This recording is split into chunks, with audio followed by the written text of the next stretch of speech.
Welcome back, everyone, to Dropped Frames. It's time to see what we've been playing. Sacriel, why the fuck are you playing Daisy? What the hell are you doing? You know that game is really old, right?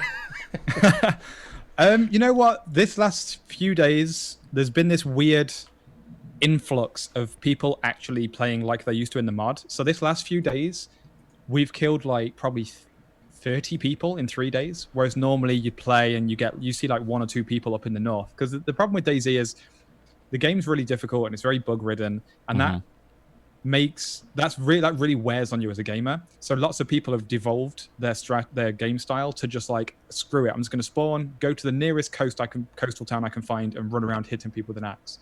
Whereas back in the heyday of Daisy, back in the mod, there was a lot of action in the north where people would be like, oh, I could only get this sniper rifle. They go to the airfields. Yeah, exactly. That's where you see me now. I'm at the Northwest Airfield. It's like 90% of my stream is within 5 kilometers of the Northwest Airfield. But just this last few days, I don't know why, there's been a big influx of people coming up north, and it's been really great action, like really exciting, really heart-pounding action. So I don't know. I don't think the devs have done anything to encourage this. It's just like people seem to be in the north at the moment, and I'm having a blast playing. So yeah, Daisy's been really good to me these last few days, and you know what? It's really interesting how how the nostalgia of a great game can have an effect on your community and your channel. Like these last few days, we've been playing it and getting lots of action and lots of exciting kills and tense moments, and chat just explodes. So yeah, it's working really well for my channel. But I'm still mixing in. I've been playing a lot of simulator games, so I've been playing World of Warships and War Thunder, those kind of tanky. That's kind of your jam, right? I always see you playing World of Warships. Yeah, like any game, like I say, any game where I can learn strategy and tactics and skills. Like most of the games I play all involve some kind of ballistic skill, like Daisy's got bullet ballistics, Warship's got cannon shell ballistics, War Thunder, the tank side of things, has got like ballistics for the cannon rounds and stuff. So there's a really high skill cap and lots of exciting. Oh, this bit you're watching now is from my stream earlier today. Yeah. There's a dude like it's insane. There's 3 of us, me and 2 other streamers, Break and Aces Fury, and we're all wearing. See that helmet I've got? It's kind of a really distinctive green helmet. Yeah. Randomly, a complete stranger who we don't know had the same helmet as us, and he was running alongside us. Alongside one of our guys, and they presumed it was one of us. So we're like, who are you with? And they're like, you. And we're like, that's not us. And then everyone just like, where's he gone? And we freaked out. It was really funny. That's happened twice. Yeah, we killed him. Yeah. Poor guy. But we did along. We had the same thing happen. Like it was a couple of weeks ago. We were in a squad of 3, and me and Aces went off to one way, and Break, who was looking for us, bumped into 2 guys similarly geared, and he literally ran with them for like 3-4 minutes. And he's like, God, when did you pick up a backpack, Chris? I'm like, I don't have a backpack. So the Break's like, 2 players on me right now, and then we had a crazy firefight. That's what's great about sandbox games, right? There's so many unexpected features. Like when I think about Overwatch, it's going to be very specifically like capture the point, kill the enemy, capture the point, kill the enemy. It's very rigid. It's going to be super fun, and I'm really looking forward to it. But when you play a sandbox game like H1Z1 or Daisy, the amount of crazy things that can happen, like someone turns up in a car you didn't expect, you get shot, your leg's broke, can I make a splint? Oh no, got to crawl around. There's so many elements that make it super exciting and fun to play and watch. And I think that's why it's had, despite it being in the worst state it's ever been, it's still an entertaining thing to watch, because the randomness and the stress that imposes on the player really tends to make exciting action, because it's like, oh, he was going to shoot that guy, now his leg's broke, what's he going to do? And it's like watching a drama. Whereas in Overwatch, it's like kill a couple of dudes to capture the point, die, respawn, kill a couple of dudes, capture the point, die, respawn. And it's just about like the skill of, oh, good kill, good streak, good ulti, whatever. So yeah, despite it being in a bad shape, I'm actually having a really good time on Daisy. I did actually, just after getting back from TwitchCon, I played a bunch of H1Z1. And I'll be honest, JP, part of my training for H1Z1 was watching you and Ann. Yeah. You and Ann like smashed it for like... I haven't played the game for weeks since, and I actually learned a lot of like good spawn points and like firing mechanics and stuff from one of the greatest thing about watching JP play with Ann is when you're in the car and someone starts shooting at you, you like turn the car so the driver gets out, which is you, on the cover side. Oh yeah, no, she poor passenger. She always died because of that. Every time we got into a fight, it's like, all right, we're gonna go, and I turn and get Belle out, and she's like, I just bet and jumped in front of all their shots, and now I'm dead. I was like, well, you could have hit Control-3 and got out on my side. That's not my fault. That's your level. Yeah. Didn't you run her over doing that once? Probably. I don't remember that, but yeah, probably. There was H1Z1 was definitely like kind of what you were just saying, Sacriel. Like it had those moments of sandbox game panic randomness that happened that was just like some of the best. But yeah, it's just and same. You played again. I think one of the times I first saw you streaming was just before we met. Actually, was Arma 3 Battle Royale. Yeah. And it's that same thing in there. You see a guy, you're about to shoot him, some dude walks past you like point blank, and you're like, oh, Jesus. And, it just throws in those extra crazy elements into the mix, and you get to see the streamer's personality on how they handle those kind of situations. Yeah. And that's also another game I like to play is Rimworld. I don't know if you guys have played Rimworld. Probably the best game. Yeah, Cohh loves that game. I still don't fucking stand it, but Cohh loves that game. That's one of the reasons it's great. It's so complicated, and so many things can happen. And he piles in the features. Like each patch is like, oh, we've added this whole new animal husbandry system now and all this. And you're like, Jesus, so much to learn. But that game, again, is very RNG based.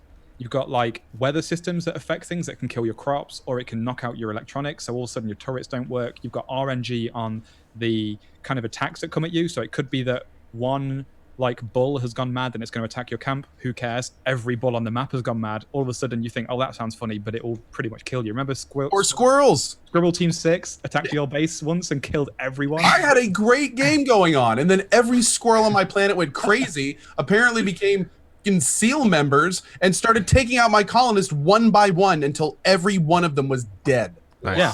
Nice. And again, the RNG is just another beautiful. I tell you what, RNG, the good RNG. This is good RNG in a game, in a sandbox game, is really key to a great experience on Twitch. Because if you're playing something that doesn't have much RNG, you can really get into the kind of motions of like you look over at the stream and it's like, what's he doing? Oh, he's building the thing, okay. And then you minimize your stream and you do something else. Whereas with the RNG, it's like, oh, my turrets are down. Oh god, all the squirrels are attacking me. Oh god, this guy's got his eye bitten out. Like there's so much intensity that it really makes for a fun game. I remember one of the games I had a SEAL Team 6 attack, a Squirrel Team 6 attack. All the squirrels went mad. They overran my base, and I had 2 members left alive in my entire base. One of them was already hospitalized from a previous fight, so he's like missing an arm, can't walk, anesthetized from surgery, lying in a hospital bed. And the other guy has got like an assault rifle, and these squirrels are bashing down the door to get into this like medical wing of my base.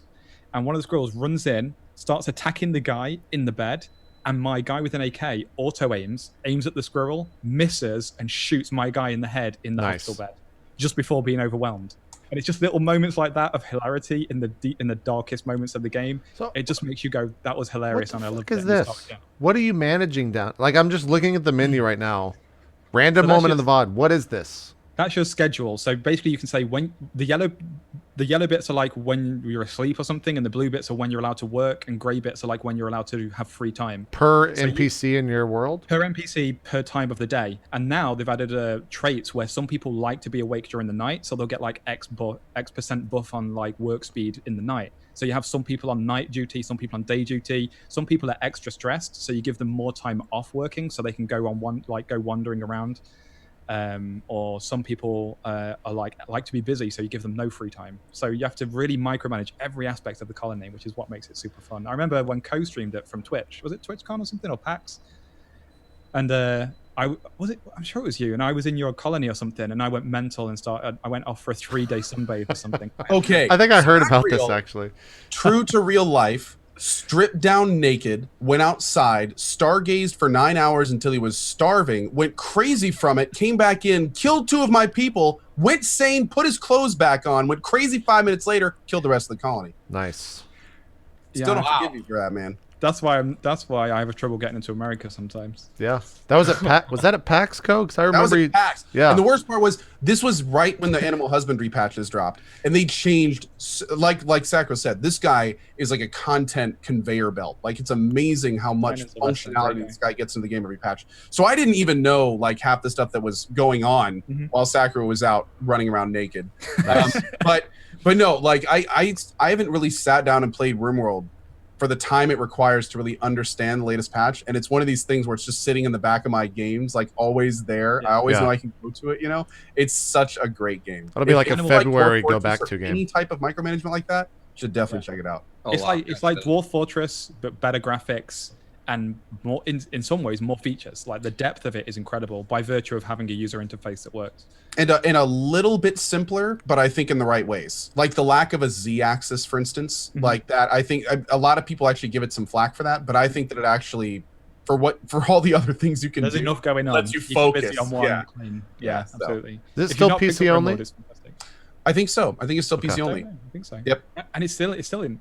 Well, I think he still considers it alpha, but it's like one of the best alphas I've ever seen. Like it doesn't crash. There's no crippling bugs. He pumps out fixes like every week. It's an astoundingly good game. People say like, "Oh, it's only an alpha. Why is it $29?" I'm like, I've played like 3,000 hours of it. I've had my money's worth out of this $29. Wow. Oh, same. Yeah, I've hundreds and hundreds of hours in that. And the best part is, and this has happened before, he does release a patch. Something is wrong. Dude will stay up like days at a time patching it. Like he will keep patching it until it is fixed and he feels it is good to call, good to go and stuff. So absolutely, it's really refreshing. Well now. He put a lot of modding in it, so you can get all sorts of mods that add new weapons, new features, make it even harder. There's like a mod where it's like minus 99 degrees or something outside, so yeah, everyone has to have a parka before they go out or freeze to death, and you can't grow. It's really harsh. Maybe I did. What was there another game that was similar to that, or maybe I did actually play that game? Prison Architect, because they're very graphically similar. I don't know. I'll have to check similar in a lot of ways. I might have played that game once upon a time, and I was just like, "This is too complicated for me to play right now." Just stopped because it's fucking ridiculous how deep that game was, if I remember it correctly. Now, this is actually a good question. I'm Sacriel, kind of hoping you've played this because I'd love to hear your opinion on it as a Rimworld fan. Have you played Planet Base yet? Not yet. I did actually watch it. A few people kept mentioning it in my chat, and I watched Lyric play it, but it seemed so basic compared to Rimworld. It was kind of like, I don't have enough metal to build this thing. I'm going to build a metal creator. Now I have more metal. And it was like so basic. I was like, oh, I don't know if I'd enjoy this. Wait, is this what you're talking about? There's a new game that recently came out called Planet Base. I don't think so. This is from Taipan's Gaming Workshop. No, it's like an isometric top-down. Oh, that's Space Engineers. All right, let me try again. Planet Base, one word. Okay. It's kind of, you're basically, but the thing that's about it, and actually, Sacriel, it's interesting because I've heard the exact same thing, where it's kind of Rimworld-esque, but much more simplified. Specifically, when you talk about RNG events, like you can get like meteors and a few basic, like weather anomaly kind of dealies, and then apparently that's like there's not really any interesting interactions or crazy stuff that can go on. I don't know if it's done though, so maybe it'll get better. But I'm sure it's in early access or something, but it seems like more basic than the version 1 version of Rimworld that I played 2 years ago. Wow, I've never heard of Rimworld or Dwarf Fortress. I feel like this is other world. But you've never heard of Dwarf Fortress? I have not. Yeah, Dwarf Fortress is a motherfucker. It's like 20. Dwarf Fortress is 20 years old, and the original games were built in ASCII. Wow. So yeah, let me show you this. The graphics were done in ASCII grids. It was like it made your eyes bleed trying to understand what was happening. An orange @ symbol, you're like, whoa, a dragon egg. Like literally, that's what it's like. Dwarves were like semicolons and periods, and they'd all represent different. And you put armor on it. And it'd be that's what it looks like right there. It was semicolon. Oh man, look at that. Yeah. And all the menus are in ASCII, so it's like you have to press like, oh, okay, I need to tell my guy to pick up some wood. Shift I, then square bracket down to wood, then hold Enter, then press Alt F1. Like it's to learn the game just to even tell someone to do a basic instruction is like a 6-hour tutorial. It's insane.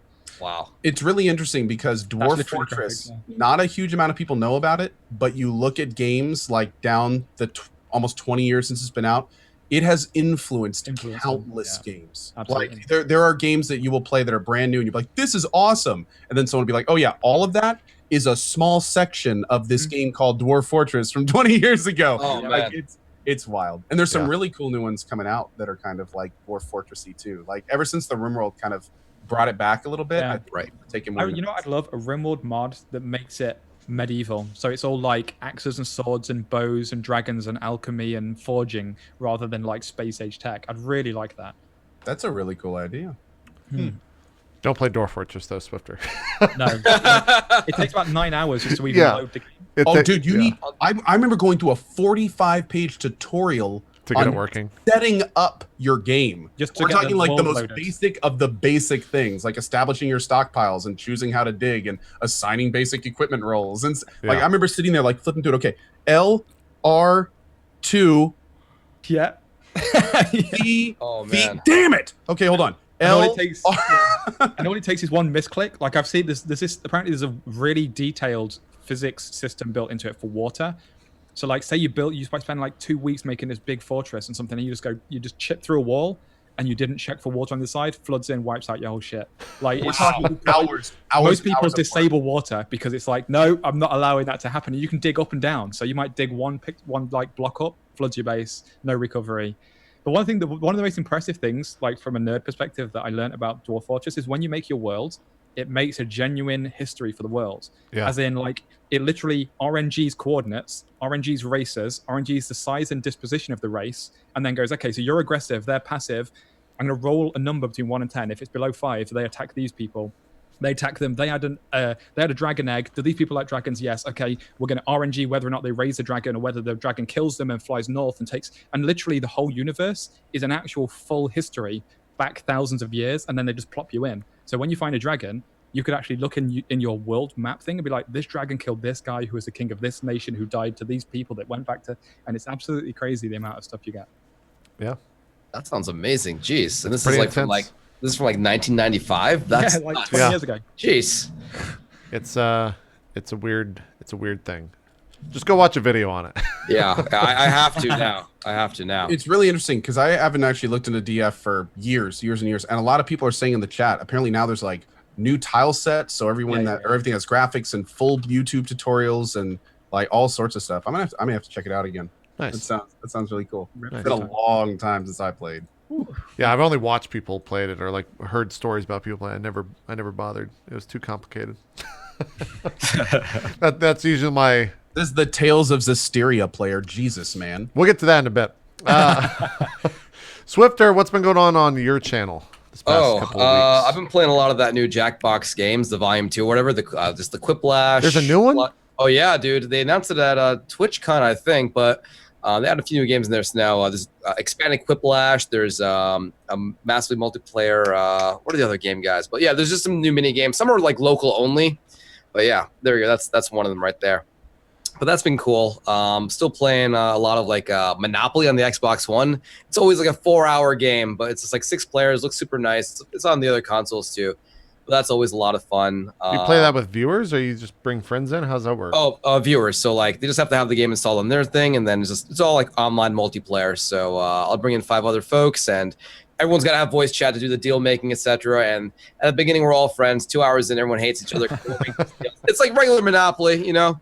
But always a lot of fun. And in my channel, everyone's big on kind of like placing like, you know, in-house currency bets on who they think will win, and everyone's rooting for X person. So that's a lot of fun. Aside from that, new GTA update yesterday. That's been a lot of fun. They have like lowriders now, you know, like those hood cars kind of like hopping up, which is pretty cool. Really? Yeah, it's actually pretty sweet looking. What's that community like? Is there still a good amount of people playing GTA? Oh, absolutely. Yeah. Rockstar's been great about just pumping out content like every month to keep it alive. I'm not sure how they're doing monetization wise. Like they've really been pushing on like, you know, making people buy like shark cards if they want the money to buy that new tank, or you could spend a couple of weeks grinding out for it. So, but the community is still pretty thumping. YouTube videos still get tons of views too. So GTA 5 is going strong. I'm waiting for them to put in some kind of like casino in the game, because that's what I'd love to do. Just kind of like go into like, you know, a free mode with the 30 players, hop into a casino, sit at a table, play like poker or roulette with other GTA players. Buddy, that'd be great. Dude, link it into your channel currency system. Oh yeah, that'd be pretty amazing. crazy. Oh man. Have you guys been? When was the last time you guys were at a real casino? Oh wow, it's not since when was EDC? EDC. This is maybe like That was 4 or 5 months ago. Yeah. I went to a casino when I was in Louisiana. I realized I have no idea what the fuck is going on in a casino. Like, I was like, yeah, we'll go in here and blow like $100, then just leave and say, hey, we went and gambled. I like walked in there and was like walking around all these fucking giant slot. Like, what happened to slot machines?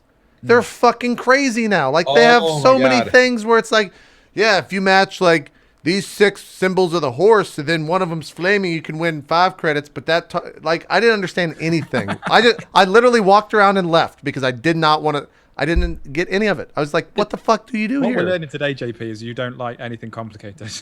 No, this shit is like crazy. Like No, it's I would have had to insane. like It really sit down is. and really study the god. We like went up and hit help on one of the machines, and it popped up like this 3-foot thing of just like, yeah, this is how you play this game. And I'm like, can I just put some money in and like pull down on a giant lever and then watch hope I things win? try to match up? Yeah. Yeah, you almost have just trust the machine. Like, put your money in, don't know the rules, you press the button, hope that money comes out. Which you probably Exactly. won't. Yeah, That's just what I it is. want. Yeah. Not all this complicated video bullshit. Like, it was ridiculous. And I wasn't going to sit down and play blackjack at a table because it was like 2 a.m. and the guys there were probably like really good. So I didn't want to do that shit. But I was confused as hell, man. That was just fucking gambling got hard, apparently. Did you guys go to the Monster Cat party before TwitchCon? Like, they actually had like a gambling theme at the party where Really? you walked in and they gave you like Monopoly money. Yeah, it was really cool. And you could go to a table and you could place down this Monopoly money. They gave you chips. So you could play like, you know, blackjack or roulette or craps. I think those are the 3 games they had there.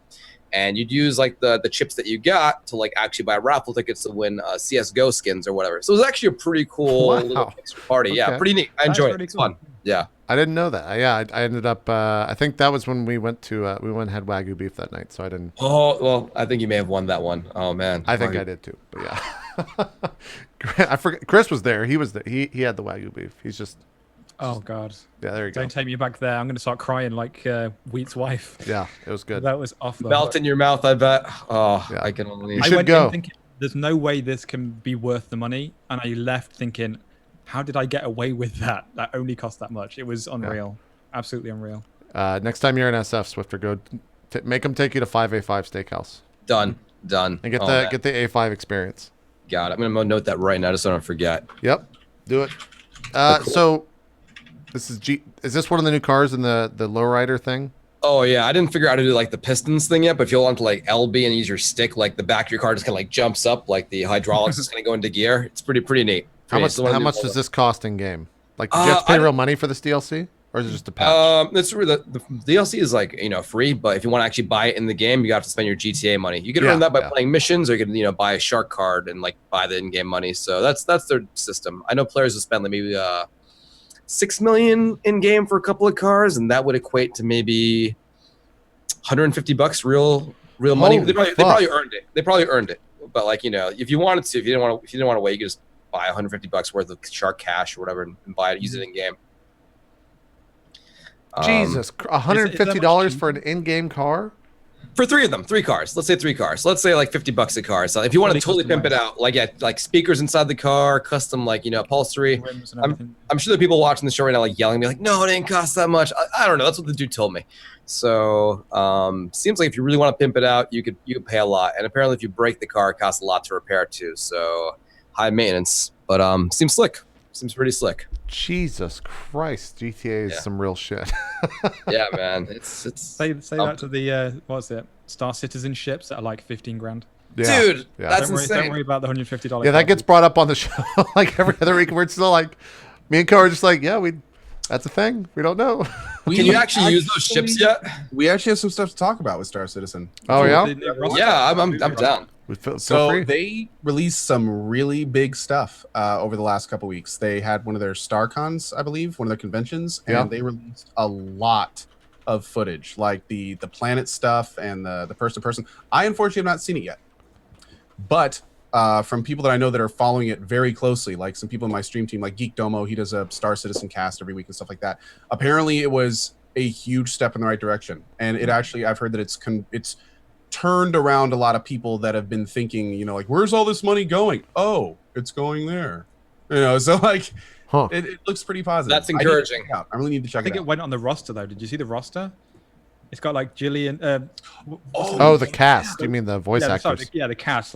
Like it's got everyone. It's insane. It's included Andy Serkis, which is really cool. Yeah. I didn't know Yeah, that. they I have think a some lot of big the money went on that. And that might just be, as a gamer, if you've invested millions and millions and millions, do you really care about having a cast bigger than a AAA movie? Spending, you know, how many millions of dollars on having these funny voices? That is a very good point. I think these for what's gonna be specific a people were multiplayer. stretch goals. So I think these were people like actual Wanted. like, give this, we community, will give you that kind of thing. Right. But there is no question, especially with how long people have been waiting, that a question of proper utilization of massive amounts of money. Right. Yeah. You'd figure that'd be Also- going somewhere else, like making the game come out quicker or something. I mean, Yeah. They're the taking the stretch Blizzard goals, approach, though. How many So- people? so. How many people want that stretch goal? Let's say that stretch goal is number 5 out of 10, and you want to get to 7, 8, 9. Would just because you passed that stretch goal, I'm not sure it warrants the use of the money for that. Sure, you said you were going to do it, but it's not like they had a choice. If they could donate money when you support on the Kickstarter, if you could say I'm putting my money toward this stretch goal, I imagine having a AAA cast of millions of dollars worth of movie stars wouldn't be that high on the list. I don't know. I'm not the biggest fan of that, but I respect a game that has good voice acting in it. Like, that's why I enjoyed Like Metal Gear GTA Solid 5. 5. Or, yeah, GTA I was 5 gonna was say, great, too. A lot of people say that the voice actors were a huge component of GTA 5's successfulness, and that was a huge part of their budget too. It's really, I think Sacriel nailed it, especially when a game has no proven base essentially, and you're already talking about putting these giant voice actors.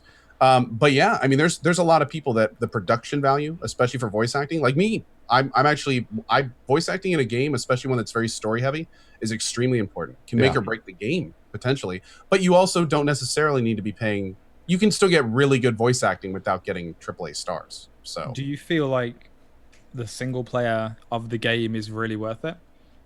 Are many people going to pick up a game which is going to have an Eve style universe, Elite Dangerous style flying and economy, and a first person? Are they really going to pick that up to do a single player campaign? I personally am one of those people. oh wow. You would I absolutely loved the X series, Freelancer. Mhm. I'm a huge fan of really great story-driven space fighters. So, Okay. I mean, I'm a wing commander guy. You know, Yeah. I've been playing these games for decades. Do I think there's a really viable market for it?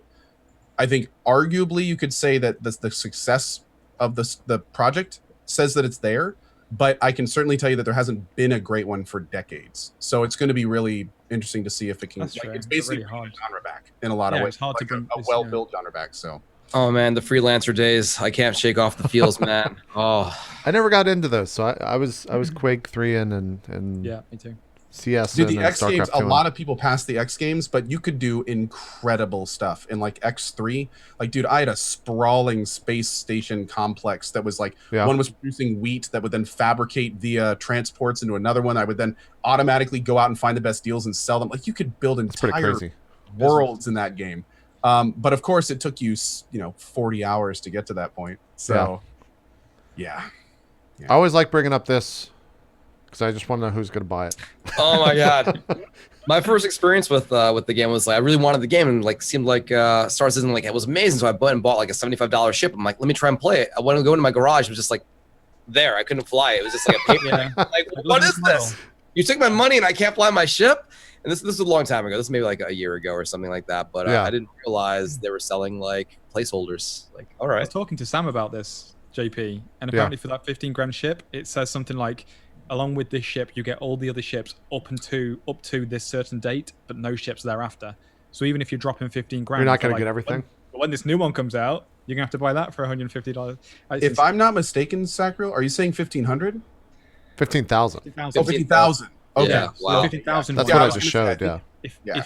If I'm paying 15,000, I want that guy from the first Kickstarter video to come to my house in a spaceship. Do you know what I mean? The thing that's confusing me here a little bit, though, and this is something that has always kind of worried me about this, is those ships that people are getting for these 1,500 packs, are these ships that they're going to be able to use against other players at any point? Multiplayer, Eventually, yeah. Because the thinking there is this is the ultimate pay-to-win game. Like, like $1,500 single ships. Yeah. 15,000.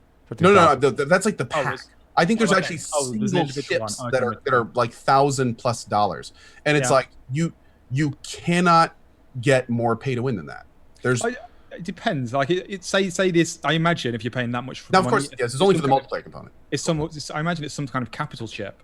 But if like 20 other dudes buy some bomber for $10 and they can just like bombing run it, they can't. It would be the most insane pay to win experience ever if it was proportionally powerful relative to the cost of it, because then you'd just be invincible. You look at the stats though, and that's exactly what it is. They have like like they're just giant behemoth blasters. Now again, this may not be. Maybe they're gonna have special servers for these people. Maybe there's maybe there's gonna be special servers that you can't use those ships on. For instance, playing field. You can't take but it like a lot of people are saying it's not pay to win. And again, I'm not.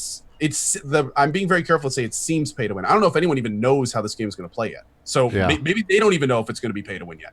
But it's an interesting discussion because, like, if you ever played this on a competitive level, ever, and you ever cared about your performance, and you played on servers with those people, like that level of discrepancy, especially for the people that are like, working to get their $30 packs. Yeah. Exactly. It's going to be a really interesting situation. It's kind of crazy, man. They're charging $40 for a hangar upgrade.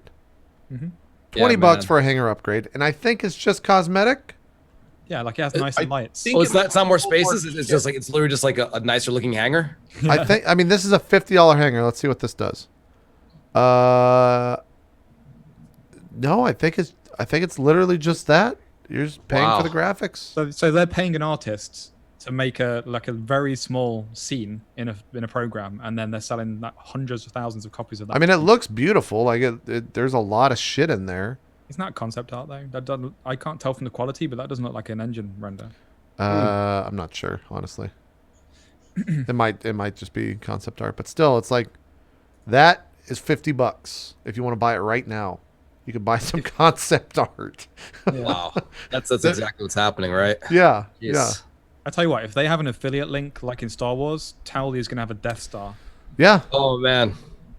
No, that's gonna be. He's just gonna. Dude, honestly, streamers streamers that get into this, if they have an affiliate link, like they're gonna have a ton of in-game currency for sure, and they're gonna be the ones getting all this crazy shit. I want to like Star Citizen. I want it to live up to all of its promises. Like if it really does live up to what it's promising, it's going to be one of the better games we've seen in decades in terms of the space shooter.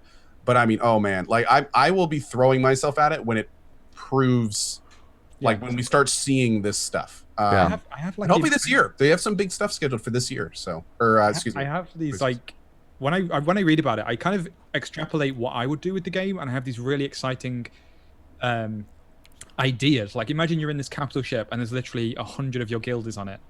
And then you're the captain or whatever, you're on the bridge, and then all of a sudden you hear an explosion, and you like report, and then some dude who's actually a dude somewhere on your ship near the explosion has to run over to a comm thing and be like, we've been breached on the east dock. And then you're like, okay, and then you have to like go to the TeamSpeak channel or whatever for your like security commander. You like deploy a team of dudes, and then it's literally like an FPS fight to hold back intruders in different bits of your ship.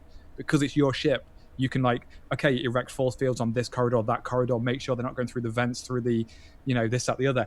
I can imagine that on a stream and think, that sounds amazing. But are they going to ever achieve that? Or will it just be a couple of ships like an Eve, just you click on each other and hold fire? Well, and dude, like, pew, pew, pew. Imagine being on the little boarding shuttle. Right.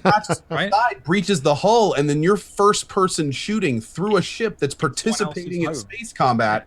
Like, yeah, again, if they get this stuff to work, like it's going to be so next level that no one else has even tried this stuff. Say they've got some shield generator that's protecting them from your plasma lance weapon, whatever, and you have literally send like a covert force in, like in Star Wars, and you get to the shield generator and like shut it down with explosives, and then all of a sudden your capital ship, you coordinate it like 5, 4, 3, 2, 1, bam, and then you fire and it fucks the ship up. Yeah, that would be the best experience ever. Will they ever get there? Like, well, is that even technically possible by today's standards? I think that's kind of the thing that I'm all right with them having that much money, because to be able to have that dream occur, you need that much money, right? Right. Like, it's going to cost that much money to make one other thing besides that money, and that's time. Exactly. And yeah. That's what people are so angry about right now. They're like, you have so much of that resource, you should be able to reduce the other resource. Like that we need this to balance more. But again, like I said earlier, they're taking the Blizzard approach, and they're being pretty adamant about that, especially lately,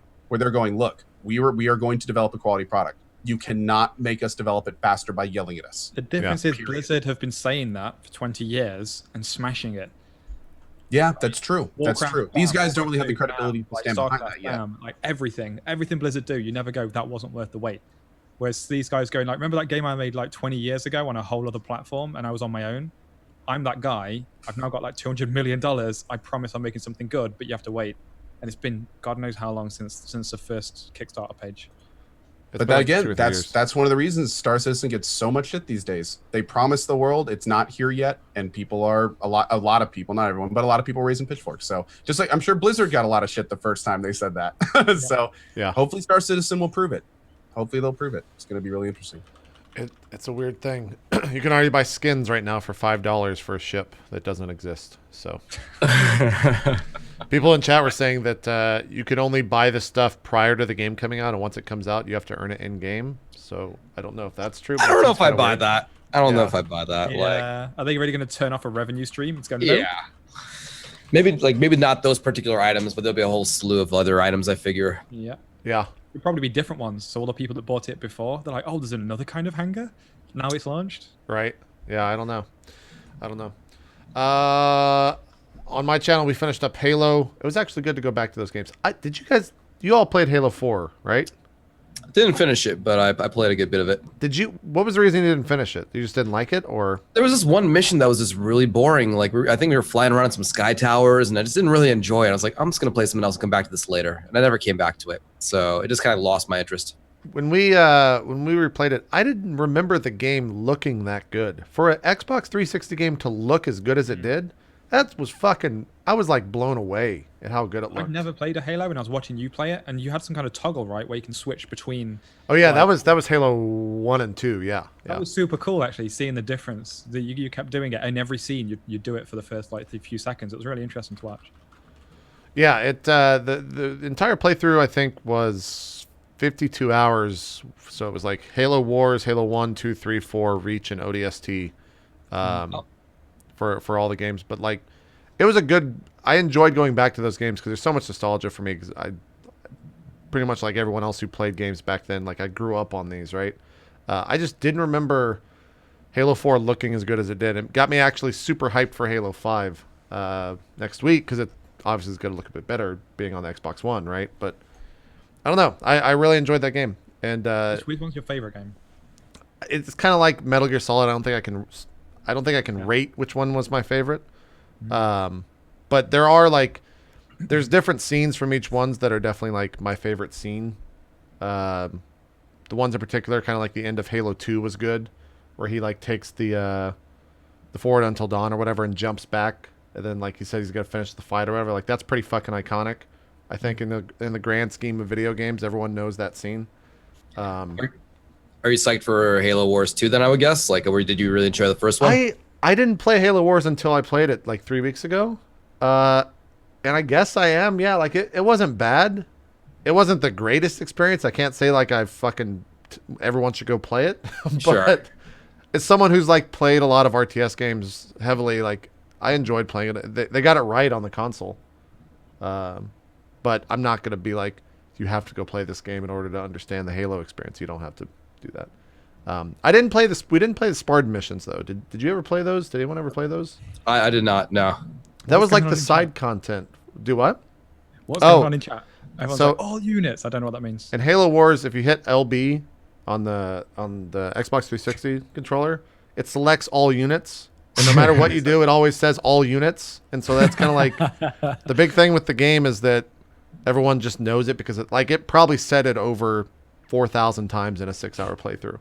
Because you're hitting that button like every 2 or 3 seconds to get all your units. Right, and so chat just likes to spam it.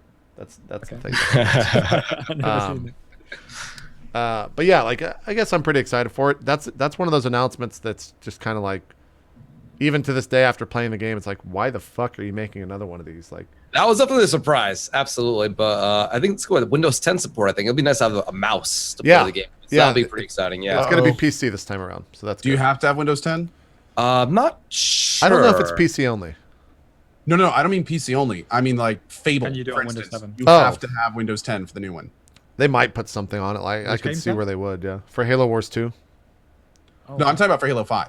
Oh wait, no, that's. Oh, Halo 5 is only console. For that? It's console only. Okay, yeah. Console only for now. If they bring, I could see a world where they bring that over 6 months or a year from now. They bring it over to the PC. That would get a lot of people up to Windows 10. When was the last Halo that was on PC though? It's been a while, hasn't it? Halo 2? Halo 2, I think. Yeah. And those games are actually still played. Like you can find active lobbies for Halo 1 and Halo 2 on PC today. People really love that that version of the game. So, but yeah, I guess we can kind of talk a little bit about Halo 5. Who all is jumping in next Monday and or Tuesday? Checking it out. Definitely. Are you primarily playing for the campaign, or you get to check out the multiplayer? Where do you guys live in that? I'm looking for knocking out the campaign before the Overwatch beta if I can on Monday, but multiplayer opens up for the press copies I think tomorrow, so it'll be nice to kind of just try that out. The Warzone I've demoed earlier at E3 or whatever, and that was actually really fun. It seems really cool. That seems like the biggest takeaway, or the biggest new thing that they're adding into the multiplayer. Love that you can kind of like level up and call down like, support units. Seems very like, MOBA-ish. Really like it.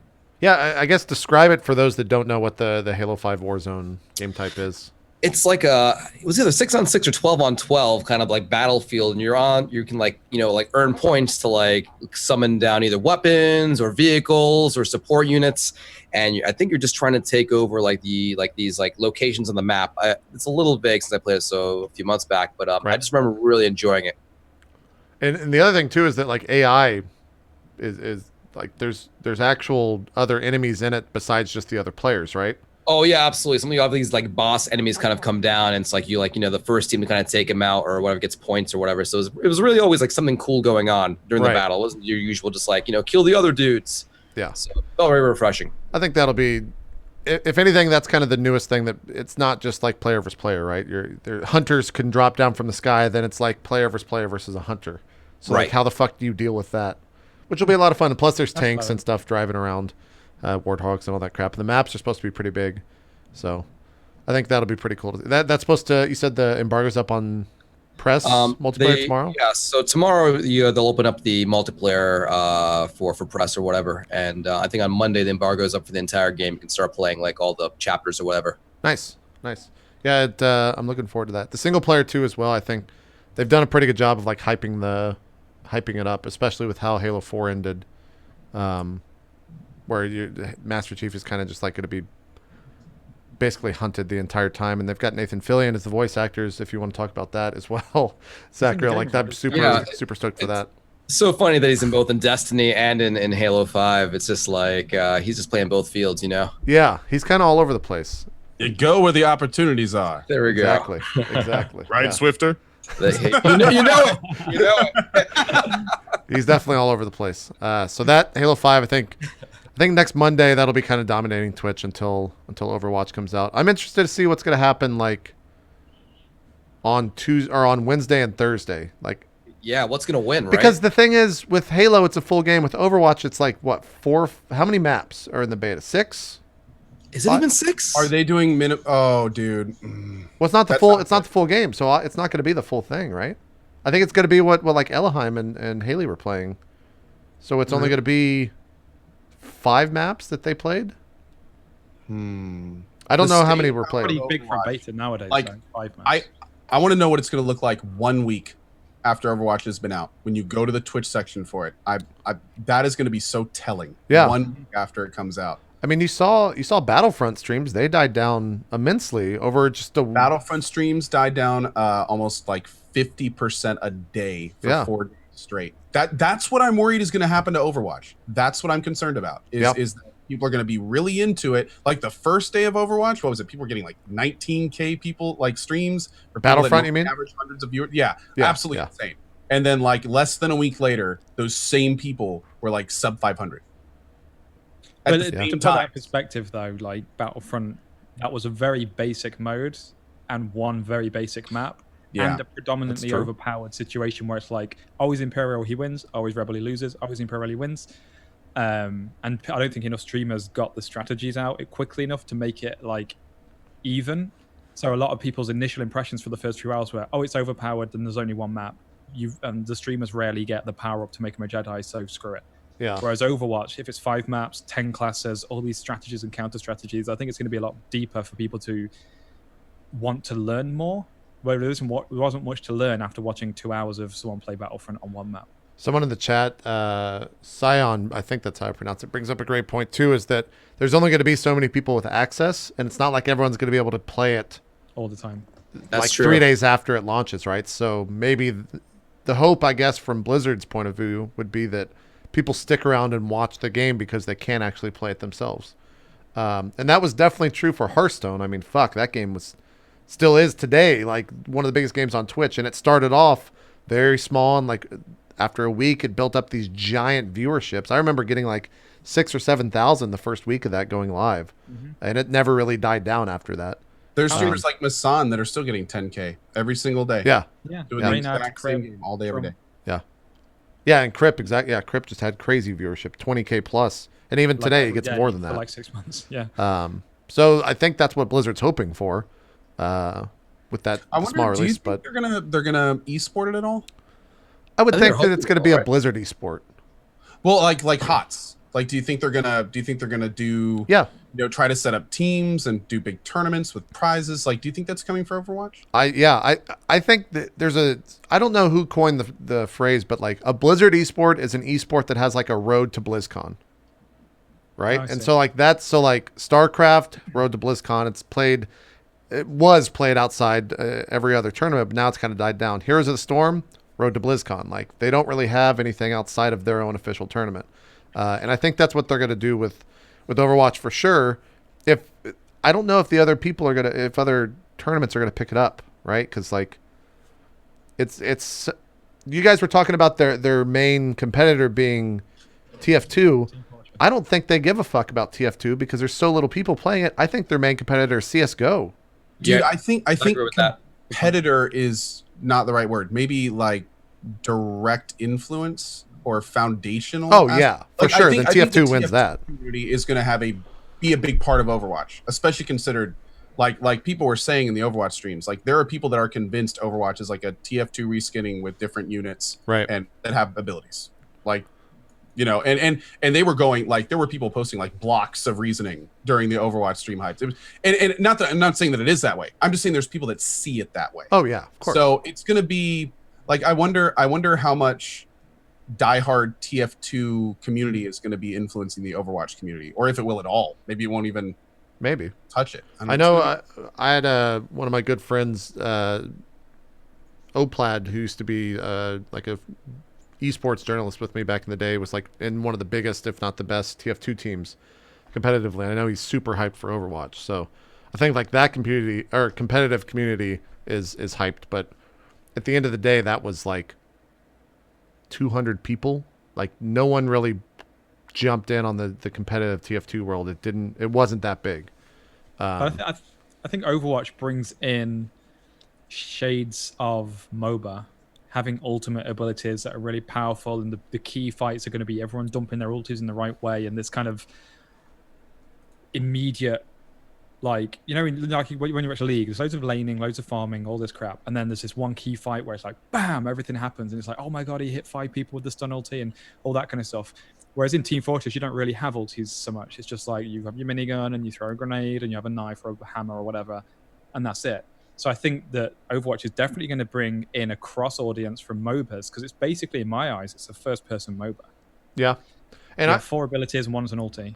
I think that also rang true in like Ella's stream last week. A lot of the things that I was seeing was like synergy between 2 heroes having their ult up at the same time. Mm-hmm. I forget who it was. I want to say it's Sinestra. The drawing and the missile. It was the black hole, and I thought it was fucking hilarious. Developers referenced Dota 2, or no, Elohim referenced Dota 2 like 10 times throughout the playthrough. And the devs are just like, yeah, it's kind of like that ability from that game.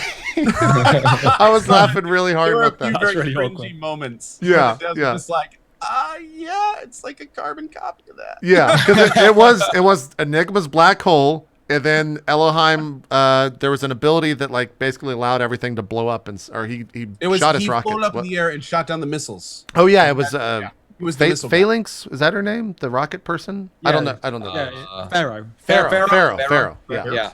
Yeah. Pharaoh is But it the was rocket really person. cool, and that was a great example. Like, and you know what? I think that's actually a really good point, Sacriel. I didn't consider that, because you're right. The abilities and when you use them and the synergies involved, that's almost an entirely different game. Yeah. If you think about it, Team mechanics. Fortress is guns and aiming, So, and this is abilities and composition. yeah. Quick side question: does anyone know when Lawbreakers comes out? I don't think they put a date. I've recently got. Yeah, I recently got invited to go check it out, like in wherever they are in Charlotte. But I haven't. Was it good when you when you checked it out? Like we can't talk about what we played, but let's say it was good. All right, all right. Point taken. Like we both enjoyed our the time we spent on it. All right, awesome. Yeah. I guess Cliff behind it. I mean, it's got to be good anyway, right? Yeah. He was at MLG this past weekend showing it off at some nearby hotel, and he actually had a New Orleans like jazz band playing in front of him as he walked around. It was kind of ridiculous. You can go and like find a Vine or an Instagram video of him walking down the convention or the conference hall, and there's like these three people with like a tuba and a large trombone and a trumpet playing him as he walks down. Sounds like Cliffy. Yeah, and I was just like, oh, that's Cliffy B exactly. Complete has no impact on the game. Dev to do that shit. Yeah, I just thought that was hilarious. But yeah, yeah, you should definitely go check it out if you can. Gotcha. That was a lot of fun. It was also something you could tell was like pretty early on, and so what me and Co played might not be there when it comes out. So we'll see. And even then, like it was, yeah. And it was still pretty good, yeah. But we can't talk about specifics because we had to sign some stuff for that. Gotcha. But yeah, I guess Overwatch next Tuesday. That'll like, what a interesting thing that's going to be. Just everything about that. It's either going to be Star Wars Battlefront, where it's going to be huge and then taper off quickly, or it's going to be a relatively new thing where it gets hyped and stays hyped. Yeah. And I'm kind of hoping it's going to be the second one, because that would be the last thing to do the that. first times we've seen that in a while. What was the last game to do that? The last game to really do that Arc, maybe, was Destiny. That is true. You're completely right. You're probably right. Numerically, that's the new expansion. Because I thought Destiny, the original one, died off like real quick. It's still going. Now, of course, Overwatch is not going to have the meta game of Destiny, and that is one of the reasons that I think a lot of Destiny players not only go to seek out Destiny streams, but also keep coming back to them. And also Bungie is developing the hell out of it, which is really awesome. And I'm sure Overwatch guys will too. But what the viewer feels about the game after they've watched it for 20 hours is I want to talk to those viewers. Yeah. I want to be like, are you still enjoying this? Like, you're watching the same combat. You've now seen to talk to the people playing it times. Is this something you're going to want to come back and watch every day? Because there's going to be Overwatch streamers. There's going to be people that are going to make Overwatch their new home. Yeah. What are people that are going to be 50 hours, 100 hours into watching those streams? Is it still viable? Now, Counter-Strike players viewers would of course go, yeah, of course, if we like it. But I don't know, man. It's gonna be interesting. Yeah. It's gonna be very. I think even probably next episode, next Wednesday, me and Co, if we both end up getting in, like, we'll probably be. I'm gonna ask that question, like, do you see yourself playing this 2 weeks from now, or a week from now, or 2 days from now? Like, I can't wait to have that discussion, man. Yeah, because we're probably gonna play the fuck out of it if we get in on Tuesday, all the way up until the show, and then we'll have a lot to talk about. So that should be a fun episode. Sure. But who knows? Like, so Swiftor, what do you think? Like, is it gonna have that staying power? I think it will. Like, I think they'll eventually get to the point where it's kind of like, competitive. Like, I think they're aiming for that CS:GO level. And I think it's got what it takes to kind of be there. So whether it'll be there for the beta, I'm not too sure. But I think upon release, they'll be able to kind of push it. I think it'll definitely be better than Here's the Storm. So, but we'll see. Time will tell. Yeah, I think I would agree with it. It'll fare better than, because even though Heroes at start, I remember when Here's the Storm launched on, it was that Friday for like their friends and family, kind of the same thing that Overwatch is doing. Viewership for that was like insane. I was averaging like 5,000 for like 3 or 4 days, and then it just died down and it never really came back up. Yeah. Since that initial launch. So, but everyone still wanted to play it, and that's probably the most important thing for Blizzard is that everyone wanted to try it for themselves before forming an opinion, for the most part. Right. So we'll see. I don't know. It's going to be interesting next week. The other thing I've been playing on my stream, which we'll not spend too much time on because it's not all that interesting to a lot of people, but Tales of Zestiria came out yesterday, I guess. I got access to it on last Thursday or something like that. But it's a JRPG. And if you know what a JRPG is, then I don't need to say much else about it. I love the Tales games. Is it more of the same, or is there anything really cool that's new about it? Or, I mean, I just love Tales. I just play it to play it. It's definitely more of the same. a lot of people have been hating on it because, so you know how in most Tales games, like you have 4 heroes, right? Yep. Also, I should show this real quick because it's fucking hilarious. This is why Tales games are great, because you can put stupid wings on yourself and giant shades on all your characters and just look completely stupid running around with sunglasses that are 4 times the size of your head. That's Tales. But yeah, so Tales games are usually you have 4 people in a fight, right? In this game, you can have 2 people, but you have to have 2 people fighting with them, if that makes any sense. And they're kind of like linked. And so you can fuse, and then you can fuse with these people until you kind of like do a normal Japanese anime type fusion thing and become like an even more powerful thing. And then you can unfuse. Like here's the Armitage thing. He just like combined with that person and became a weird guy with armor and a giant bow.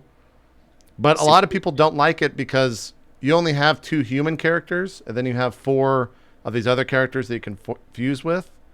And so you can't really use every character, or you can't use certain characters all at the same time. And so a lot of people are against that. A lot of people hate that. And also, it also makes 2-player experiences. People that play this co-op, they're not a fan of that. So interesting. That's like the other big thing. The story-wise, it's your, from what I'm 14 or 15 hours in, it's pretty much your Tales story. Big bads out there. You're kind of like you're the savior, and you have to save the world, and you know how it goes. I think I'd enjoy it. I mean, the 2-4-player thing doesn't really, like, character thing doesn't really bother me too much. I mean, just like the core battle system seems to be pretty much there, right? Yeah, exactly. Yeah, and I think it's pretty fucking cool when you fuse, man. Maybe I'm just like the sole person that does, but I like when all my armor goes fucking red and I get this giant sword and I just start beating ass. Like, that's cool as shit.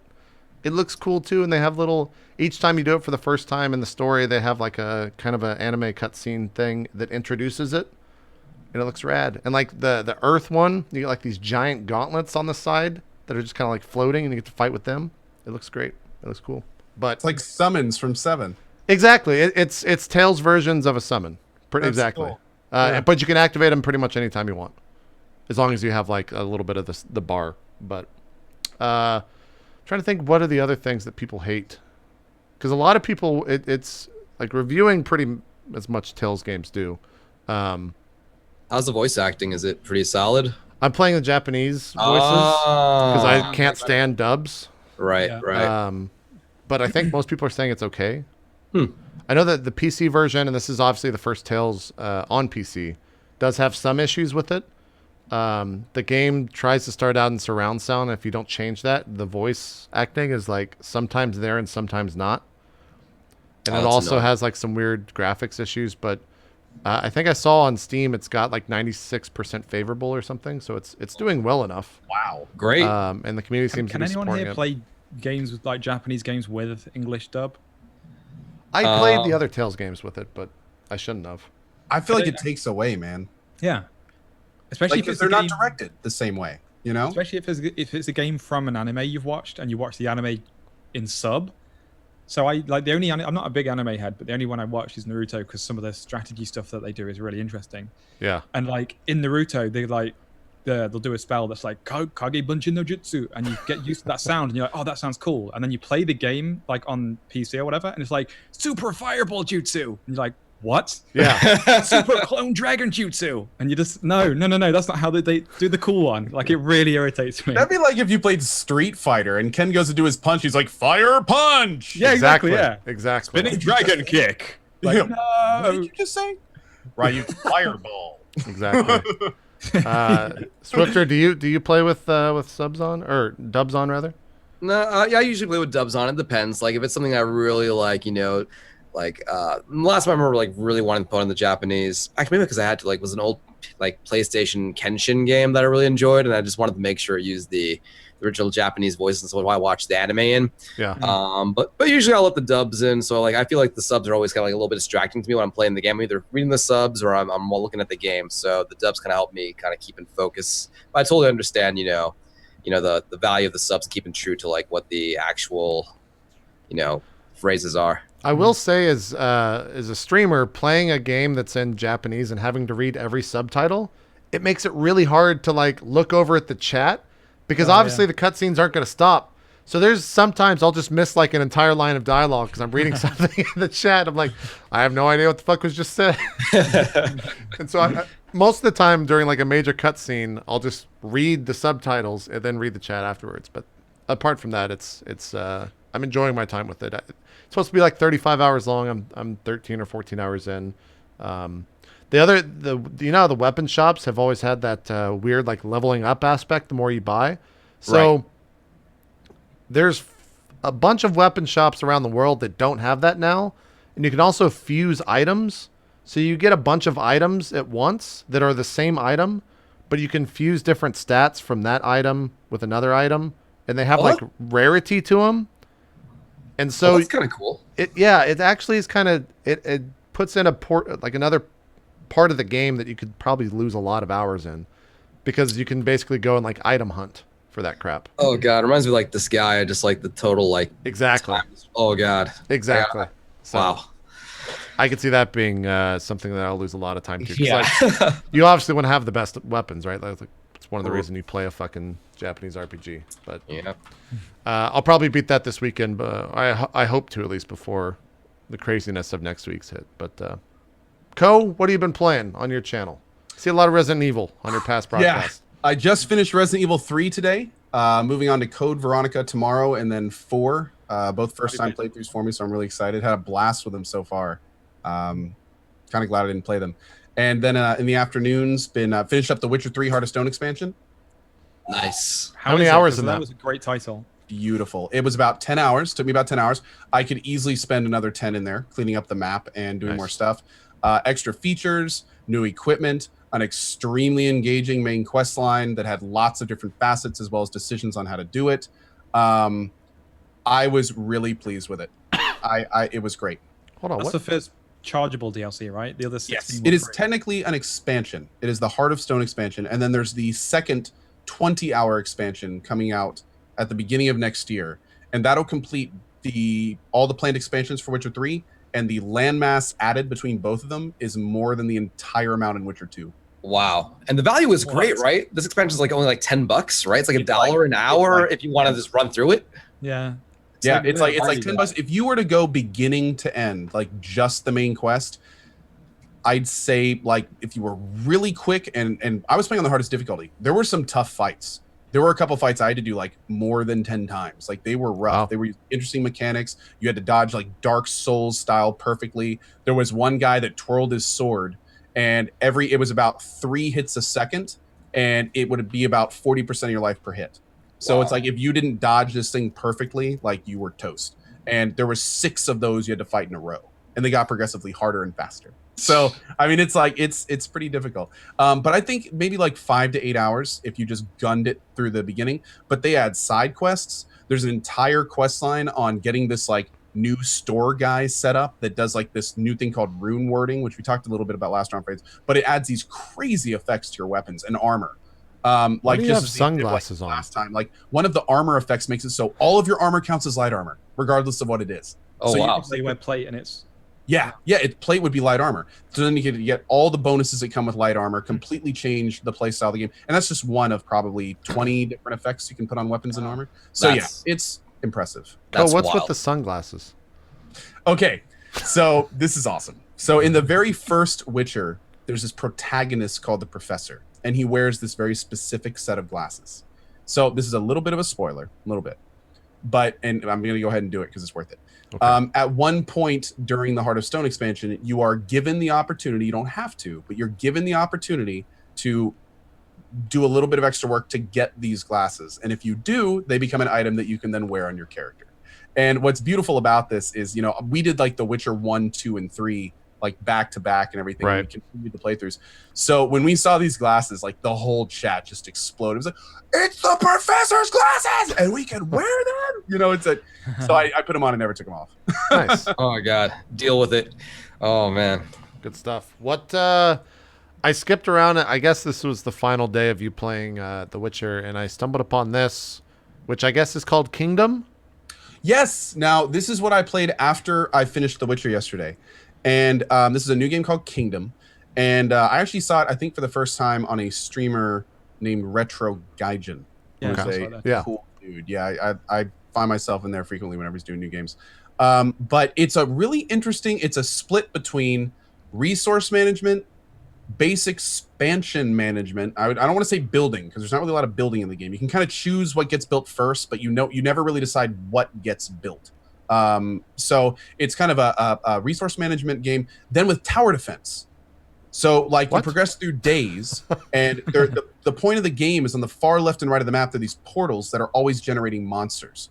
And every night it's either a normal night or a blood moon. And on blood moons, there's like tons of enemies come. So you basically have to like expand your territory slowly enough so you're always totally prepared for these times. You can get archers, knights. There's multiple different levels of main building that goes up. You can go exploring and find like new villagers for your town, treasure chests.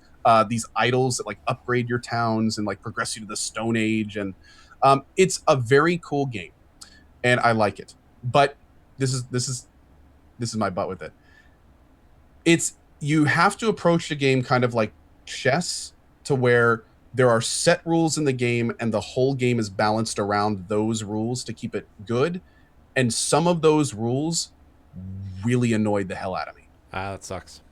Like that, like one of the, like it would make sense in terms of like what they want the game to be, but their design choices that I didn't necessarily agree with. Like for instance, you can build towers, and when you build a tower, then an archer may get in it. A fully upgraded tower will hold 3 archers.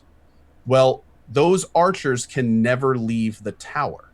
Oh. And like if you want those archers at your front line, there's no way to get them out of that tower. So like in my first playthrough, I built up all my towers, good to go. I didn't have a single damn defender by the time I was done. And I was sitting here like I was standing in front of a tower, like looking up, I'm your king, please get out of the damn tower. Go fight shit. Yeah. And stuff like that is kind of weird. So overall, it's a really cool game. It's only $10. I sat down planning on playing an hour or two, ended up playing it 4 hours straight. I'm probably going to play it again. So in terms of value, I'd recommend it. But like people have been commenting, because I put it on YouTube, and you go back and read the VODs, and they're like, this guy's just tearing this game apart, and he's so nitpicky and stuff like that. I haven't really encountered a game in a while that there's so many decisions that are kind of made for you to emulate challenge that I felt it almost got in the way. Some people probably love it. And like I said, if you follow the rules, if you look at like a game of chess where these are the rules of the game and you just need to get around them, totally cool. But there were parts of it that I felt were very unintuitive. But again, recommend checking it out. The graphics are great, nice stylistic graphics. It's on Steam. Yes, it's on Steam. You can get it for $10, and I've already put 4 hours into it, and I'm gonna play it again. Even with all my critique of the game, it's still a really fun game. Looks like it make a great like iPad game or a mobile game, like a nice like sit down on a plane, just do that for a few hours. Looks like it'd be perfect for that. Yeah. Yep. Couldn't agree more. Oh, I actually played a fucking mobile game, believe it or not. Yeah, really? It is called, as I have to look up the name of it, Downwell, which has been getting a lot of press. Have you guys heard of this? Heard of it? I haven't played it. It's available on Steam. I guess I could actually just pull that up rather than show it to you on my phone, because that would make weird sense. Let me just pull it up here real quick.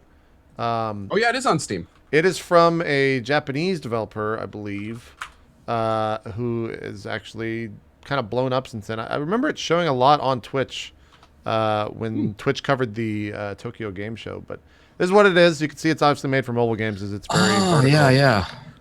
It's actually really fucking cool. I spent. It doesn't work. It works all right on the mobile because there's 2 buttons and then there's a space button, or like a jump button, or jump and fire button. So obviously it's gonna work better if you have a gamepad or a mouse and keyboard. But it's endless. There's no story to it. You literally just start jumping.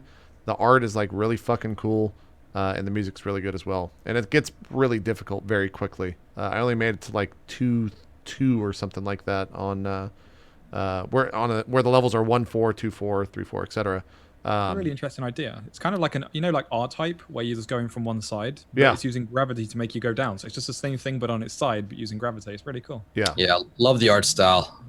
It's pretty fun. I got it for $3 on iOS. It's $3 as well on Steam. It's a very small game, so take that for what you want. But I enjoyed the hell of it. It's super fun. Super Cool. It's the only mobile game I've played in like the past year. So for me, that speaks volumes. Because I still actually play it every night right before I go to sleep. I'll play for like 20 minutes. I was doing it last night as well. So That says a lot. Yeah. Anything else though, Ko, on your channel? Not really. Gonna be doing some Vermintide pretty soon, probably. That came out today, right? Or no, soon? no, 2 more days. 2 more days. 2 more days. Okay. Unfortunately, and I feel bad about this. I feel horrible for the devs. They had an intrusion yesterday. Oh. Their servers went down for I think over 6 hours unexpectedly. Oh wow, that sucks. There was talk during it that maybe all the progress had been wiped. Thankfully, it had not been. They recovered from there. But yeah, it was pretty bad. Unfortunately, a lot of people are concerned about release now if something similar happens then. But supposedly they pulled out of it, and as far as I know, the servers are back up, and I think they actually added another map. There are only 3 maps available. I think there are 4 maps now. That's good. But yeah, and then actually, I'm going to be going back to Wasteland 2 soon. Oh man, I never finished that. Well, they just released this new director's cut edition. Like they added all this awesome stuff. Doesn't that have voice acting? I think they had a voice acting. Yep. Yeah. That's actually one of the most excited things. That's what we both said. Yeah. Yeah. I love playing these old games, but from playing Fallout 1 and 2, I can tell you that like by the end of the Fallout 2, after doing 1 and 2 back to back and having to read all that dialogue out loud, dude, my voice was getting bad. Like, I was starting to talk. I'm not like no fooling, and that's something we have to consider. Yeah. So yeah, I'm really looking forward to Wasteland 2. I'm planning on diving into it. I think starting Friday afternoon. Nice. And I'm going to be putting some serious hours in to get ready for the Overwatches and stuff. Yeah, everyone's going to be finishing up their current game this weekend leading up to next week, you know. Working through our lists. Yeah, yeah. Oh, go ahead. No, I was going to bring up, someone in the chat has been spamming Doom Alpha is apparently starting this weekend. Have you guys heard anything about that? No. Yeah. Oh, I don't think you can stream it. I don't think you can stream it, surprising. but I have no idea. I don't know what the NDA is like, but apparently if you pre-ordered the Wolfenstein game last year, you get some code you can redeem somewhere on their website, and you can like sign up for this alpha. Last year? Yeah, so their last title as like I guess unannounced. That was Enemy Territory, whatever that expansion was. That wasn't really an expansion. It was like a standalone. Yeah. The new threat. I don't remember what the fuck it was called. It was so long ago. Oh, cool. Yeah, Thank if you you. go to the website, it says redeem the Doom beta code you received with your copy of Wolfenstein: The New Order. New Order. That's what it was. I wonder if we got that on Steam, if it's in our saved key list. I'll have to look through that. Oh yeah, that's true. Because we both played the New Order. That was a good game. We did. We both pre-ordered it, if I remember. Yeah. I don't know. So maybe that'll be up this week. Maybe people will be streaming that. Oh, so one other thing to mention while we're talking about games. I know this is just one I'm totally super excited about, and I'm not going to play it until after Fallout 4, but the Deus Ex Revision got released this week. Oh yeah.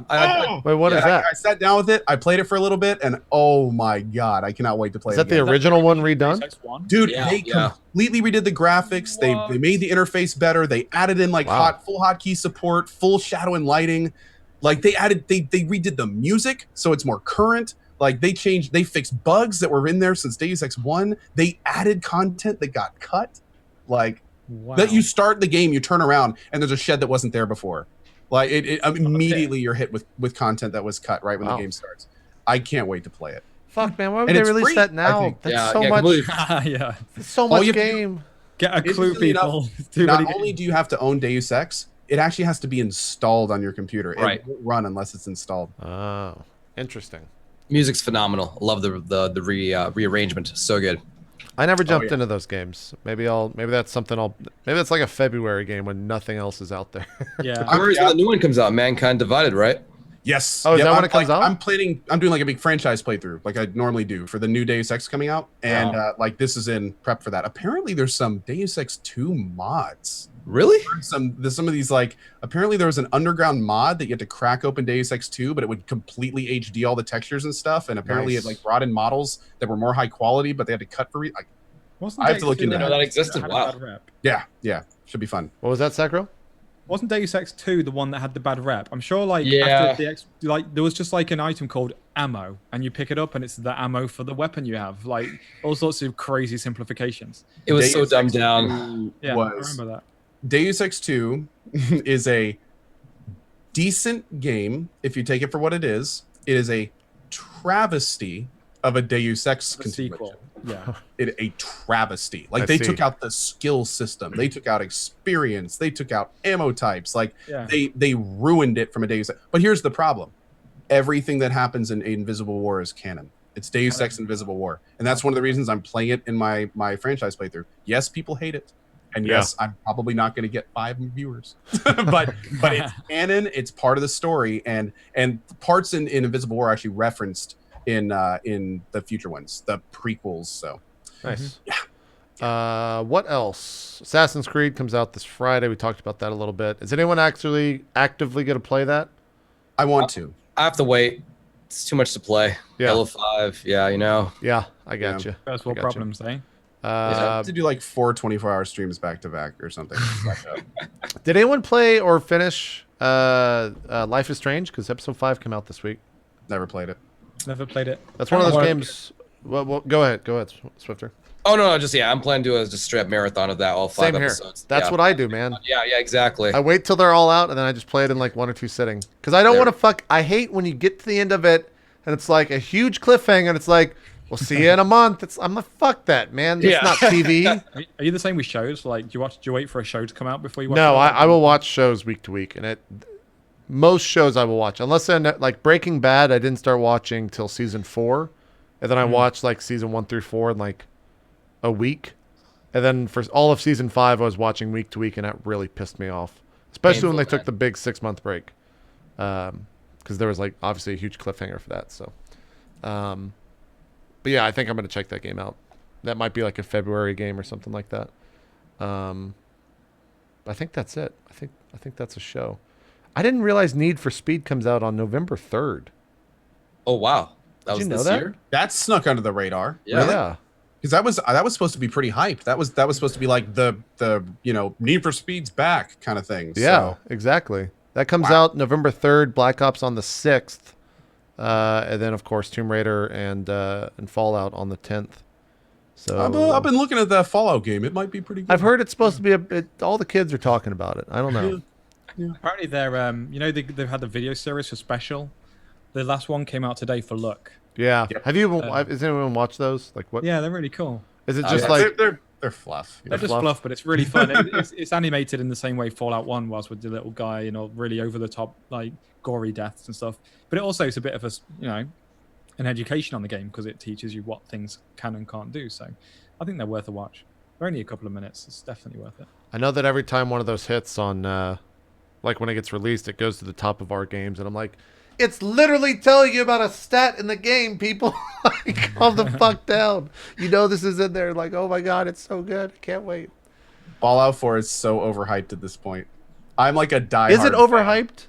Oh god, yeah. Even as like diehard fan, you think it's the overhyped? levels of hype right now cannot be met. It's just it gets to a point where it's an unreasonable amount of hype. You want to talk about hype? We can talk about Star Wars for 5 minutes because holy fuck, that went crazy. Yeah. Oh my god, I'm just kind of disappointed with the trailer. I think I am. What? How could you be You're fucking muted for the rest of the. Where's the mute button? I agree with Sacriel.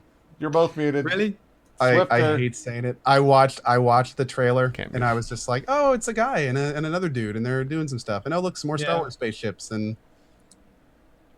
Swiftor, tell me. Don't get me wrong. I want it to be amazing, and it probably will be. But the trailer I felt could have been. The thing that killed it for me is spoilers. If anyone's like, I'm not watching the trailer because of the spoilers, is when the guy picks up the blue lightsaber, and he looks like a terrified kitten, and I was like, why do you know how to wield a lightsaber, and then you face a Sith, and you're like, oh god, this is Sith. Oh, so the big. Really broke it for me. I don't know why that really broke something for me. Do you guys care if I tell you why I think that was a big thing? Yeah, go ahead. A lot of the forum. So everyone on Reddit thinks that is Darth Vader's lightsaber when he was Anakin that he used in the original movies, and that's why Kylo Ren is fighting him because Kylo Ren worships Darth Vader. So he's trying to get the lightsaber back because it's Darth Vader's original lightsaber. But wasn't his lightsaber lost? Because his lightsaber was given to Luke from Obi-Wan, and then he lost it when he had his hand cut off. I mean, again, if you're from 1983, sorry for the spoilers. But yeah, I'm sure his lightsaber was lost, but I suppose you could just argue, oh no, some dude found it. Yeah. I gotta be honest, man. The thing that's killing it for me is that broadsword lightsaber thing. Oh, you're not a fan of that? Dude, I seriously feel like they might as well have made a lightsaber that just had Jar Jar Binks' head. Like, it's seriously, you look at that thing and it's just like, it's so obviously a stretch. It's just like that. They'd never do that. It's never been an issue. We've watched Star Wars our entire lives. We've never seen two things hit and then one of them slide down and cut off the other guy's hand or something.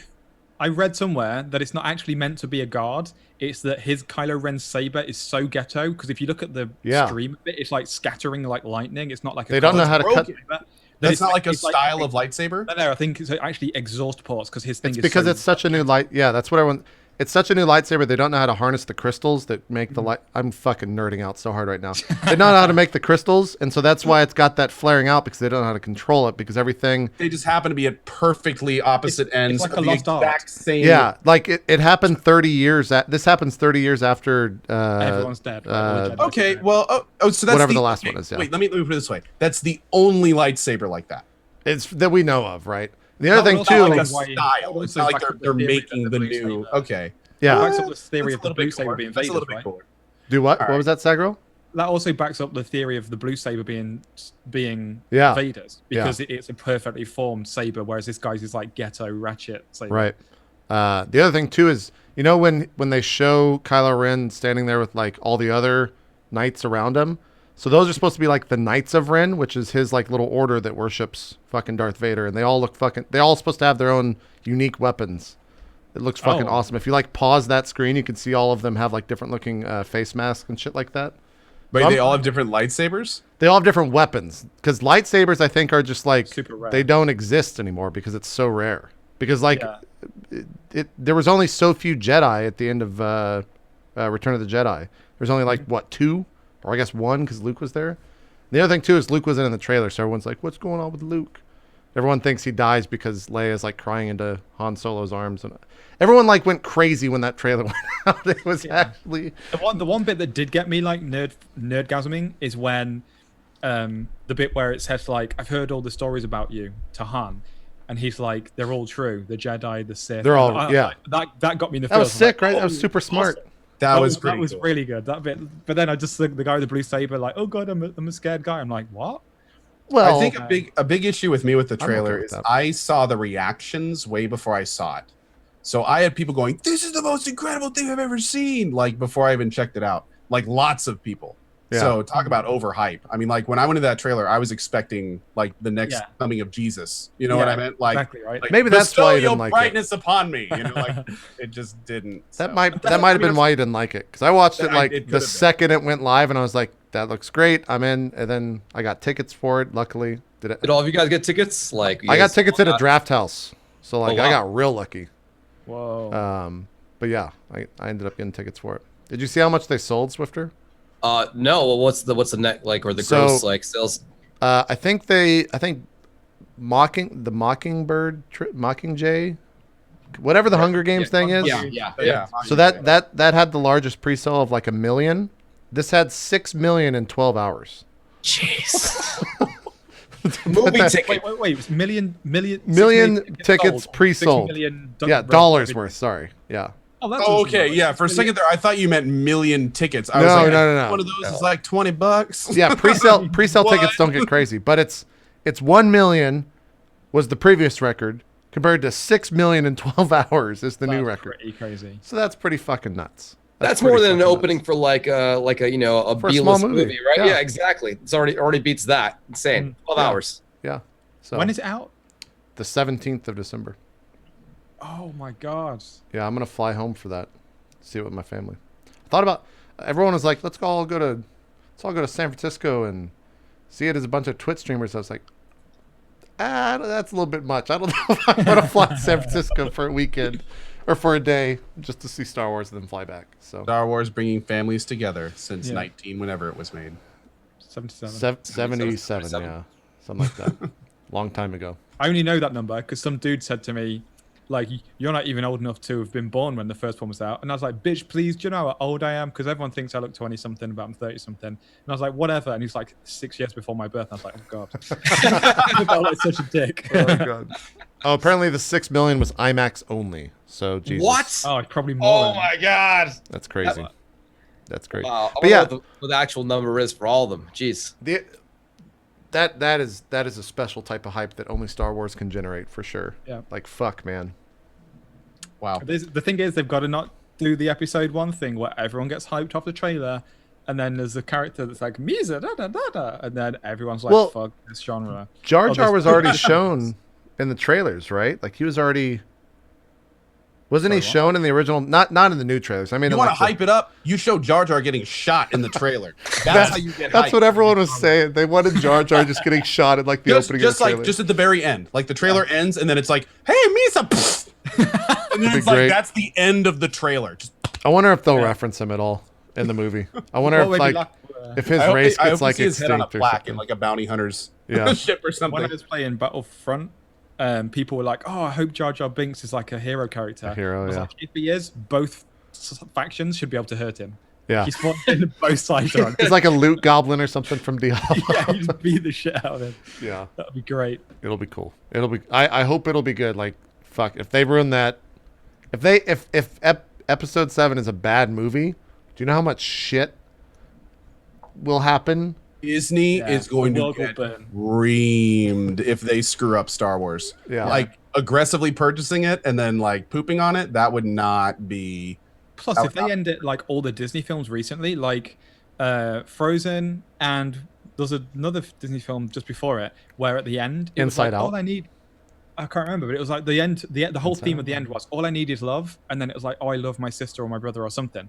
And if they do the same, like, oh, he's going to become a Sith, and then it's like, but I love my sister, and then he becomes a Jedi again, I'm going to actually destroy Disneyland.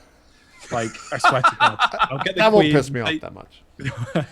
I just got a picture of Sacriel standing in front of Disneyland in like full Rambo mode, just ammo everywhere on his body. Like, okay, Disney. One of those plungers, like, and the tower comes down. Jesus Christ. Happiest place on the world, my ass. Yeah. They better not screw it up with all this PG crap. No decapitations and all this. No. Can you imagine what the second and third movies are going to be like if this one screws up? That's going to be like awkwardly uncomfortable. Yeah. It's like, oh, you guys made a flop and ruined it for everyone. Let's see what's next. Well, I mean, that's what it was like for episode 2 and 3. Like, Yeah, that's true. everyone hated the Phantom Menace, and then 2 was a little bit better, and then everyone hated the second one, and then the third one was probably like the best one out of that trilogy. So and it was still pretty bad. Yeah, it's still bad. A lot of people, so I don't know. We'll see. Although there was some good, there's a great, one of the best scenes in the third one, I think, was when the duel, again, spoilers if you're from 10 years ago, the duel between Obi-Wan and Anakin, when he gets the higher ground, it's like, you can't win, I've got the higher ground. And he's just so angry, he comes in. Yeah. And then seeing him on that kind of shore of lava, and he's burning up, and you can see the hate in his eyes, and he's mangled. And it really gives you a sense of like, whoa, that's why Vader is such a badass. Like that resolve, even when he's got no arms and legs, to still be crawling towards your opponent like, I hate you. That moment was like, whoa, that's really good cinematography. It was pretty cool for sure. It had moments in it as a Star Wars geek. I was like, all right, this is an all right scene. Like that was pretty fucking cool what just happened, and it explained some stuff, but there was some like Jar Jar is just unfucking forgivable. I tried watching that movie like 4 months ago. I watched the what was it, 4, 5, and 6. I was like, man, those are really good. I guess I'm gonna watch the prequels. I got 30 minutes in. I was like, nope, fucking nope. Just like get me out of here, man. It was so bad. I lasted right till he goes underwater and they like introduce Jar Jar introduces. Oh, the king of the Gungans. Yeah. I was done. I was. It wasn't just Jar Jar that ruined it for me. It was the Anakin as well. It's like Anakin. Oh, like baby Anakin. And he's like, oh, I'm accidentally going to go and defeat an entire fleet of dudes. And you're like, what? You're like an 8-year-old kid. So what? You can fly a pod race or whatever it is. It was the pure luck that no one just shot you out the sky and you died because the ship's on autopilot. What? That's a bullshit story. Yeah. And then Jar Jar's like hopping around with a droid on his leg and the droid's shooting everything. It's like, oh my god. The last thing I'll say, there was a great, I think it was Vanity Fair had an interview with the actor of Jar Jar like 2 or 3 days ago. And they basically flat out asked him like, how does it feel to be the most hated character in all movies? And like he just flat out answers, he's like, hey man, if they didn't like the character, that's fine. Just don't hate me, because I was just doing what I was told. There we go. And so it was a good. He was very honest in it. It was cool. I'll try to tweet. You that chose out to accept that role. Don't give us that shit. Yeah, exactly. Yeah. If you had said no, maybe they wouldn't have put the character in. On a similar vein, the actor of Joffrey from Game of Thrones did an interview like last week. Yeah. And he said it was the most embarrassing, like from a career perspective, the most embarrassing role. Oh, yeah. To be. Poor guy.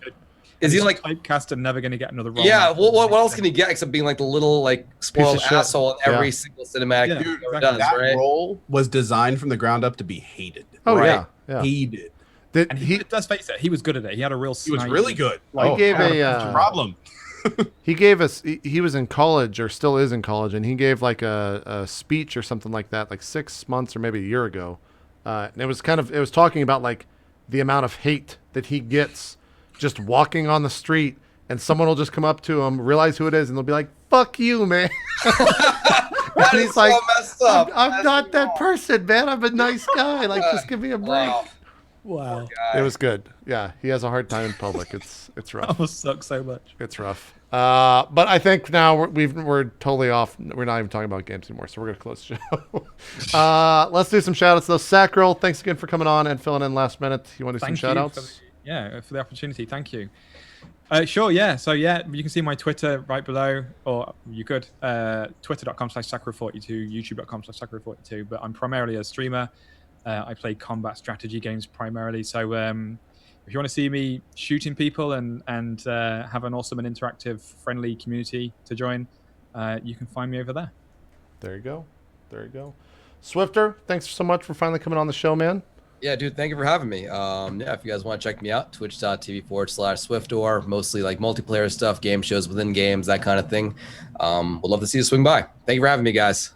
There you go. And last but not least, Co. Do some shout outs, sir.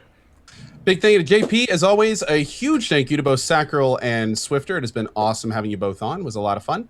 I am Co. You can find me at twitch.tv/CohhCarnage, same as Twitter and YouTube. Finishing up Code Veronica and Resident Evil 4 in the mornings, and going to be working on Wasteland 2, some indie games, and other stuff in the afternoon. So hope to see you there, starting every day at 8. There you go. Anyone streaming after this? Yes. What are you streaming? Vermintide, I think. Nice. Okay, nice. I think I'm going to drink some beer and play some Vermintide. Sounds like a good time. Swiftor, Sacriel, you guys done for the day? Yes, I'm done. I'm going to go swing by and hang out with one of the Twitch dudes who are in New York, then cast tonight. There you go. There you go. So check out Swiftor and Co right after this. So that's going to do it, though, for Drop Frames. We'll be back next week talking probably all about... We might just dedicate the show to like half or maybe like 30 minutes of Halo 5 and then the other half to like Overwatch, probably. We'll see. Maybe we'll get a bunch of people on and just talk about Overwatch, because I think we might not even do a show because we might just be playing Overwatch. if it's in that situation, we'll let you guys know. But that's going to do it, though. Thanks, everyone, for coming out. See you next time on Drop Frames every Wednesday at 3 o'clock Eastern. We are out. Have a good one. Bye-bye.